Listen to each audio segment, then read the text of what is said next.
from Columbia, South Carolina, is Texas Senator Ted Cruz. Senator Cruz, you said last night your campaign was defying expectations in South Carolina. But wasn't the expectation that you should have done better in South Carolina, given the large share of conservatives in the state and the very large share of those who self-identify as evangelical Christians? You know, John, if you look at the first three primaries, we started in Iowa, where all of the media said we didn't have a chance, we couldn't win. We won an overwhelming victory in Iowa with a big, big margin. We went on to New Hampshire. All the media said a conservative could not compete in a moderate New England state. We won a very strong third-place finish in New Hampshire. And then we went to South Carolina, where a week ago Donald Trump had a 20-point dominating lead.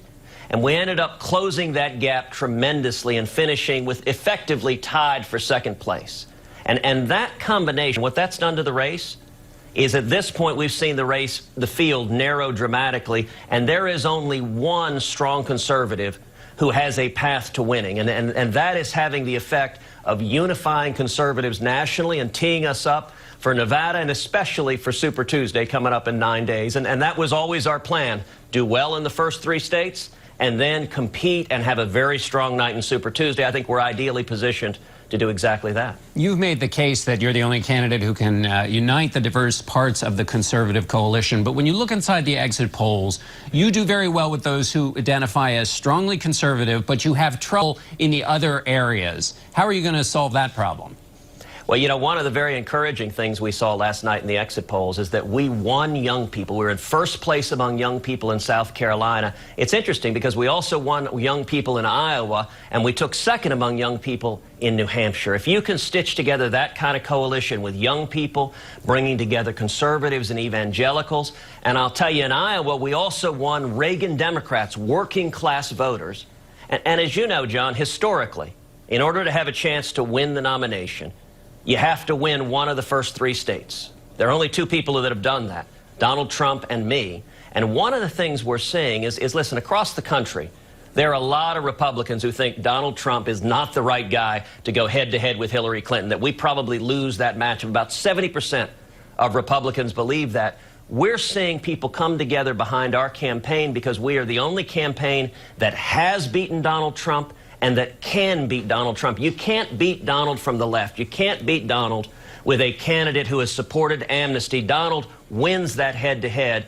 Head-to-head with me, we beat Donald Trump by 16 points. And so what we're seeing, John, it's incredible. People all over the country are going to tedcruz.org. We've got over 980,000 contributions at tedcruz.org because we want a strong conservative, and we want someone who can beat Hillary, and I beat Hillary, and Donald, sadly, the polling shows doesn't. Let me ask you a question about evangelical voters in South Carolina. Their exit polls showed that they went for Donald Trump over you. Do you think that he questioned your Christianity during the course of the South Carolina campaign? Oh, listen, there's no doubt that both Donald and Marco got very personal, got very nasty, and both of them, when you point to their records, they follow the same pattern. They scream liar, liar, liar. They impugn your integrity. They attack your character. And as you know, from the very beginning of this campaign, nearly a year now, I have consistently refused to respond in kind. I'm not going to impugn anyone's integrity. I'm not going to attack their character. And in fact, I will happily praise both Donald Trump and Marco Rubio as men who I admire, as people who I'm not going to go personal with them, but I do think we should be focused on substance and record.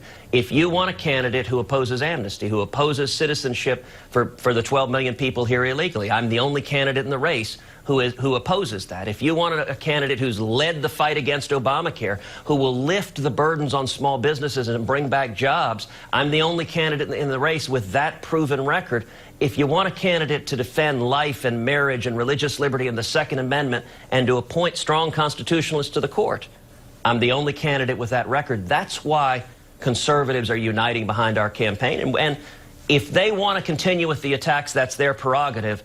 We're going to stay focused on the substance because I think that's what the voters want. I think that's what they deserve. Let me ask you about the substance of immigration and building a wall. Both you and Donald Trump want the same thing, but he's had a lot of experience in the business world executing, getting things done as a businessman.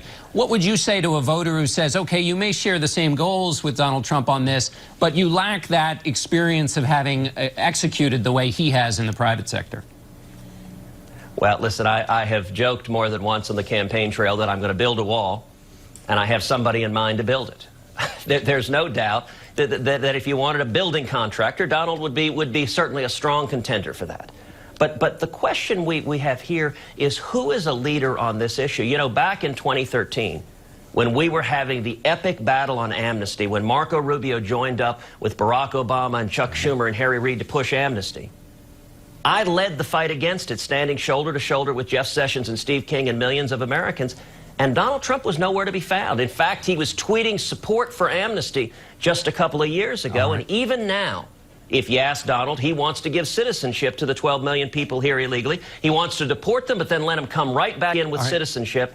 Listen, if you're a hardworking steel worker or truck driver, that drives down your wages, that takes away your jobs. I think we need to be fighting for the working men and women of this country, not the moneyed New York interest. Senator Cruz, we're going to have to leave it there. We appreciate you being with us. We'll be back in a minute.